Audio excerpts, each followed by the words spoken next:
ಮಳೆರಾಯ ಇದೀಗ ಕಲ್ಯಾಣ ಕರ್ನಾಟಕಕ್ಕೆ ಶಿಫ್ಟ್ ಆಗಿದ್ದಾರೆ. ಕಳೆದ 2 ದಿನಗಳಿಂದ ಕಲಬುರಗಿ ಜಿಲ್ಲೆ ಸೇರಿದಂತೆ ಹಲವೆಡೆ ಧಾರಾಕಾರವಾದಂತಹ ಮಳೆ ಆಗ್ತಾ ಇದೆ.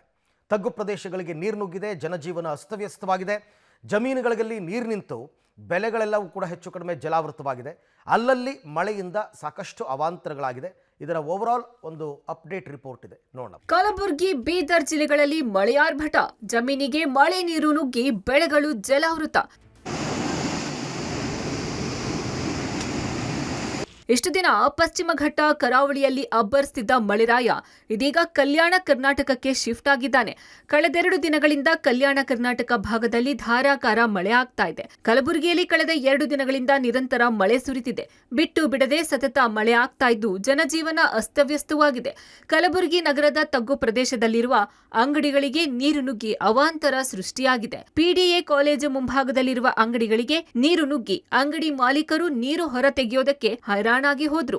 ಇನ್ನು ಮಳೆಯಿಂದ ಕಾಗಿಣಾ ನದಿ ಅಬ್ಬರಿಸ್ತಾ ಇದೆ. ಕಾಗಿಣಾ ನದಿಯಲ್ಲಿ ಒಳಹರಿವಿನ ಪ್ರಮಾಣ ಹೆಚ್ಚಾಗಿ ಹಲವು ಅವಾಂತರಗಳು ಸೃಷ್ಟಿಯಾಗಿದ್ದು, ಸೇಡಂ ತಾಲೂಕಿನ ಬೆನಕನಹಳ್ಳಿ, ಕಟ್ಟಿಸಂಗಾವಿ, ಬಟ್ಟಗೇರ ಸೇರಿದಂತೆ ಹಲವು ಗ್ರಾಮಗಳು ಜಲಾವೃತಗೊಂಡಿವೆ.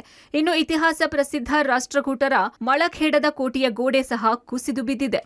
ಮಳಖೇಡ ಕೋಟೆ ನೆನಪಾಗುತ್ತೆ. ಇಂತಹ ಒಂದು ಐತಿಹಾಸಿಕ ಕೋಟೆ ಏನಂದರೆ ಅಭಿವೃದ್ಧಿ ಪಡಿಸ್ತೀವಿ ಅಂತೇಳಿ 2016-17ರಲ್ಲಿ ಏನಂದರೆ ಈ ಒಂದು ಕೋಟೆಯನ್ನು ಸಂಪೂರ್ಣವಾಗಿ ಜೀರ್ಣೋದ್ಧಾರ ಮಾಡಲು ಕೈಗೆತ್ತಿಕೊಳ್ಳಲಾಗಿತ್ತು. ಕೈಗೆತ್ತಿಕೊಂಡ ಬಳಿಕ ಏನಂತಂದರೆ ಸುಮಾರು 2 ವರ್ಷಗಳ ಹಿಂದೆ ಏನಂದರೆ ಈ ಒಂದು ಮಳಖೇಡ ಕೋಟೆಯಲ್ಲಿರುವಂತಹ ಈ ಸಂಪೂರ್ಣವಾಗಿ ಕುಸಿದು ಬಿದ್ದಿರುವಂತಹ ಏನು ದೃಶ್ಯ ನೋಡ್ತಾ ಇದ್ದೀರಾ, ಇದು ಏನಂದರೆ ಮಳಖೇಡ್ನ ಕೋಟೆಯ ಒಳಭಾಗದ ಒಂದು ಗೋಡೆಯಾಗಿದೆ. ಜೀರ್ಣೋದ್ಧಾರವಾದಂತಹ ಗೋಡೆ ಏನಂದರೆ ಕಲಬುರಗಿ ಜಿಲ್ಲೆಯಲ್ಲಿ ಕಳೆದ 2 ದಿನಗಳಿಂದಲೂ ಕೂಡ ಧಾರಾಕಾರವಾಗಿ ಮಳೆ ಆಗ್ತಾ ಇದೆ. ಆ ಒಂದು ಮಳೆಯ ನೀರಿನಿಂದ ಇತ್ತೀಚೆಗಷ್ಟೇ ಸುಮಾರು 2 ವರ್ಷಗಳ ಹಿಂದೆ ನಿರ್ಮಾಣವಾದಂತಹ ಒಂದು ಗೋಡೆ ಸಂಪೂರ್ಣವಾಗಿ ಕುಸಿದು ಬಿದ್ದಿದೆ.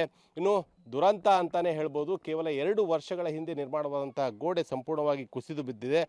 ಜಿಲ್ಲೆಯ ವಿವಿಧೆಡೆ ಸೇತುವೆಗಳು ಜಲಾವೃತಗೊಂಡಿವೆ. ಮಿರಿಯಾಣ, ಕೊತ್ಲಾಪುರ ಗ್ರಾಮದ ನಡುವಿನ ಸೇತುವೆ ಜಲಾವೃತವಾಗಿದೆ. ಇನ್ನು ಕೆರೆ ಭರ್ತಿಯಾಗಿ ಚಿಂಚೋಳಿಯ ಚಿಕ್ಕ ನಿಂಗದಹಳ್ಳಿ ಗ್ರಾಮದ ಕೋಡಿ ಬಿದ್ದು ನೀರು ಹರಿದಿದೆ. ಸತತ ಮಳೆಯಿಂದ ಕನಕಪುರ ಗ್ರಾಮದಲ್ಲಿನ ಸುಭಾಷ್ ಎಂಬುವವರ ಮನೆಯ ಗೋಡೆ ಕುಸಿತವಾಗಿದೆ. ಕಲಬುರಗಿ ಜಿಲ್ಲೆಯಲ್ಲಿ ಉಕ್ಕಿ ಹರಿತಾ ಇದೆ ಕಾಗಿಣಾ ನದಿ. ಈಗ ದೃಶ್ಯದಲ್ಲೂ ಕೂಡ ನೋಡ್ತಾ ಇದ್ದೀರಾ. ಈಗ ಅಂದರೆ ತೆಲಂಗಾಣದಲ್ಲಿ ಹೆಚ್ಚು ಪ್ರಮಾಣದಲ್ಲಿ ಹರಿಯುವಂತಹ ಈ ಒಂದು ಕಾಗಿಣಾ ನದಿಯಲ್ಲಿ ಏನಂದರೆ ಸಂಪೂರ್ಣವಾಗಿ ವ್ಯಾಪಕ ಮಳೆ ಆಗ್ತಾ ಇರೋದ್ರಿಂದ ಬಹುತೇಕವಾಗಿ ಏನಂದರೆ ಸಂಪೂರ್ಣವಾಗಿ ಕಾಗಿಣಾ ನದಿ ತನ್ನ ಅಪಾಯದ ಮಟ್ಟ ಮೀರಿ ಹರಿತಾ ಇದೆ. ಇನ್ನೊಂದು ಭಾಗದಲ್ಲಿ ಕೂಡ ಆ ಕಡೆ ಭಾಗದಲ್ಲಿ ದೃಶ್ಯದಲ್ಲೂ ಕೂಡ ನೋಡ್ತಾ ಇದ್ದೀರಾ. ಈ ಹಿಂದೆ ಏನಂದರೆ ವಗ್ದರಿ ಟು ರಿಬ್ಬನ್ಪಲ್ಲಿ ರಾಜ್ಯ ಹೆದ್ದಾರಿಗೆ ಸಂಪರ್ಕ ಕಲ್ಪಿಸುವಂತಹ ಹಳೆ ಸೇತುವೆ ಏನಿತ್ತು, ಆ ಒಂದು ಹಳೆ ಸೇತುವೆ ಸಂಪೂರ್ಣವಾಗಿ ಮುಳುಗಡೆಯಾಗಿ ಸುಮಾರು 5ರಿಂದ 6 ಅಡಿಗೂ ಹೆಚ್ಚು ಪ್ರಮಾಣದ ನೀರು ಏನಂದರೆ ಸೇತುವೆ ಮೇಲಿಂದ ಹೋಗ್ತಾ ಇದೆ.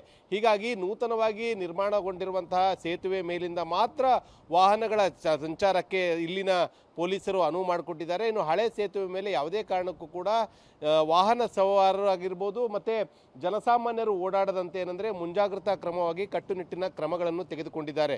ಚಂದ್ರಪಳ್ಳಿ ಜಲಾಶಯದಿಂದ ನೀರು ಬಿಡುಗಡೆ ಹಿನ್ನೆಲೆ ಮುಲ್ಲಾಮಾರಿ ನದಿ ಮೈದುಂಬಿ ಹರಿತಾ ಇದೆ. ನಿರಂತರ ಮಳೆಯಿಂದ ಚಿಂಚೋಳಿ ತಾಲೂಕಿನ ವಿವಿಧೆಡೆ ಮಳೆ ಅವಾಂತರ ಸೃಷ್ಟಿ ಮಾಡಿದೆ. ಕೆರೆ ಭರ್ತಿಯಾಗಿ ಚಿಕ್ಕನಿಂಗದಹಳ್ಳಿ ಗ್ರಾಮದ ಬಳಿ ಕೆರೆ ಕೂಡಿ ಒಡೆದು ನೀರು ಹರಿತಾ ಇದೆ. ಪಟಪಳ್ಳಿ ಗ್ರಾಮದ ಬಳಿ ನಾಲಾ ತುಂಬಿ ಹರಿತಾ ಇದೆ. ಸೇಡಂ ತಾಲೂಕಿನ ತೋಟನಹಳ್ಳಿ ಗ್ರಾಮಕ್ಕೆ ಮಳೆ ನೀರು ನುಗ್ಗಿದೆ. ಹಲವೆಡೆ ಮಳೆ ನೀರು ಜಮೀನಿಗೆ ನುಗ್ಗಿ ಬೆಳೆ ಕಳೆದುಕೊಳ್ಳುವ ಆತಂಕ ಸೃಷ್ಟಿ ಮಾಡಿದೆ. ಕಲಬುರಗಿ ನಗರ ಹಾಗೂ ಜಿಲ್ಲೆಯಲ್ಲಿ ನಿನ್ನೆ ರಾತ್ರಿಯಿಂದ ಧಾರಾಕಾರವಾಗಿ ಮಳೆ ಆಗ್ತಾ ಇದೆ. ಇದರ ಪರಿಣಾಮವಾಗಿ ನಗರ ಪ್ರದೇಶದ ಹಲವು ರಸ್ತೆಗಳ ಮೇಲೆ ಸಂಪೂರ್ಣವಾಗಿ ನೀರು ನಿಂತು ಜಲಾವೃತವಾಗಿವೆ. ಈಗ ದೃಶ್ಯದಲ್ಲೂ ಕೂಡ ನೋಡ್ತಾ ಇರಬಹುದು. ಇದು ಏನಂದರೆ ಕಲಬುರಗಿಯ ಶರಣಬಸವೇಶ್ವರ ಒಂದು ದೇವಸ್ಥಾನಕ್ಕೆ ಸಂಪರ್ಕ ಕಲ್ಪಿಸುವಂತಹ ಪ್ರಮುಖ ರಸ್ತೆಯಾಗಿದೆ. ಆದರೆ ಈ ಒಂದು ರಸ್ತೆಯ ಉದ್ದಕ್ಕೂ ಕೂಡ 1 ಅಡಿಗೂ ಹೆಚ್ಚು ಏನಂದರೆ ನೀರು ಸಂಗ್ರಹವಾಗಿದೆ. ಅದು ಕೂಡ ಚರಂಡಿ ನೀರು ಏನಂದರೆ ಸಂಪೂರ್ಣವಾಗಿ ರಸ್ತೆ ಮೇಲೆ ಹರಿದ ಪರಿಣಾಮವಾಗಿ ಈ ಒಂದು ರಸ್ತೆಯಲ್ಲಿ ಸಂಚರಿಸುವಂತಹ ವಾಹನ ಸವಾರರು, ಅದರಲ್ಲೂ ಕೂಡ ಬೈಕ್ ಸವಾರರು ಈ ಒಂದು ಚರಂಡಿ ನೀರಿನಲ್ಲೇ ಹೋಗಬೇಕಾದಂತಹ ಪರಿಸ್ಥಿತಿ ನಿರ್ಮಾಣವಾಗಿದೆ. ಮನೆಗೂಡೆ ಕುಸಿದು ಮಹಿಳೆ ಸಾವು. ಯಾದಗಿರಿ ಜಿಲ್ಲೆಯ ಶಹಾಪುರ ತಾಲೂಕಿನ ಹುರಸಗುಂಡಗಿಯಲ್ಲಿ ಧಾರಾಕಾರ ಮಳೆಗೆ ಮನೆಗೋಡೆ ಕುಸಿದು ವೃದ್ಧೆ ಮೃತಪಟ್ಟಿದ್ದಾರೆ. ಮನೆ ಮುಂಭಾಗದ ಕಟ್ಟೆ ಮೇಲೆ ಮಹಿಳೆಯರ ಜೊತೆ ಮಾತನಾಡುತ್ತಾ ಕುಳಿತಿದ್ದಾಗ ಘಟನೆ ಸಂಭವಿಸಿದೆ. 70 ವರ್ಷದ ಸಕೀನಾಬಿ ನದಾಫ್ ಮೃತ ದುರ್ದೈವಿಯಾಗಿದ್ದಾರೆ. ಮನೆಗೋಡೆ ಕುಸಿದ ಪರಿಣಾಮ ಗಂಭೀರ ಗಾಯಗೊಂಡಿದ್ದ ವೃದ್ಧೆಯನ್ನ ಆಸ್ಪತ್ರೆಗೆ ಕರೆದುಕೊಂಡು ಹೋಗುವಾಗ ಮಾರ್ಗ ಮಧ್ಯೆ ಸಾವನ್ನಪ್ಪಿದ್ದಾರೆ. 2 ರಿಂದ 3 ದಿನ ಜಿಲ್ಲೆಯಲ್ಲಿ ಧಾರಾಕಾರ ಮಳೆಯಾಗುವುದಾಗಿ ಹವಾಮಾನ ಇಲಾಖೆ ತಿಳಿಸಿದೆ. ಸದ್ಯ ಆರೆಂಜ್ ಅಲರ್ಟ್ ಅಲರ್ಟ್ ಅನ್ನ ಘೋಷಣೆ ಮಾಡಿದೆ. ಹೀಗಾಗಿ ಮತ್ತಷ್ಟು ಮಳೆಯಾದರೆ ಜಿಲ್ಲೆಯಲ್ಲಿ ಪ್ರವಾಹ ಪರಿಸ್ಥಿತಿ ಎದುರಾಗುವುದರಲ್ಲಿ ಎರಡು ಮಾತಿಲ್ಲ. ಇತ್ತ ಬೀದರ್ನಲ್ಲೂ ನಿರಂತರ ಮಳೆ ಆಗ್ತಾ ಇದ್ದು ನಗರದಲ್ಲಿ ಅವಾಂತರ ಸೃಷ್ಟಿಯಾಗಿದೆ. ಜಿಲ್ಲೆಯಲ್ಲೂ ಆರೆಂಜ್ ಅಲರ್ಟ್ ಘೋಷಿಸಲಾಗಿದೆ. ಇಂದು ಬೀದರ್ ಜಿಲ್ಲಾದ್ಯಂತ ಶಾಲೆಗಳಿಗೆ ರಜೆ ಘೋಷಣೆ ಮಾಡಲಾಗಿದೆ.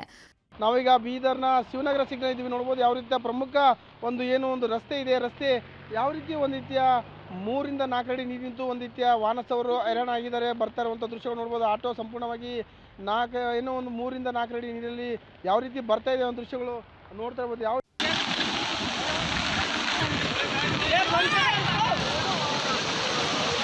ಒಟ್ನಲ್ಲಿ ಕಲ್ಯಾಣ ಕರ್ನಾಟಕಕ್ಕೆ ಮಳೆರಾಯ ಶಿಫ್ಟ್ ಆಗಿದ್ದು ಕಳೆದ 2 ದಿನದಿಂದ ಧಾರಾಕಾರ ಮಳೆಯಾಗ್ತಿದೆ. ನಾನಾ ಅವಾಂತರ ಸೃಷ್ಟಿಯಾಗಿ ಜನಜೀವನ ಅಸ್ತವ್ಯಸ್ತವಾಗಿದೆ. ಕಲಬುರಗಿಯಿಂದ ಪ್ರವೀಣ್ ರೆಡ್ಡಿ ಜೊತೆ ಮಲ್ಲಿಕಾರ್ಜುನ, ಪಬ್ಲಿಕ್ ಟಿವಿ, ಬೀದರ್.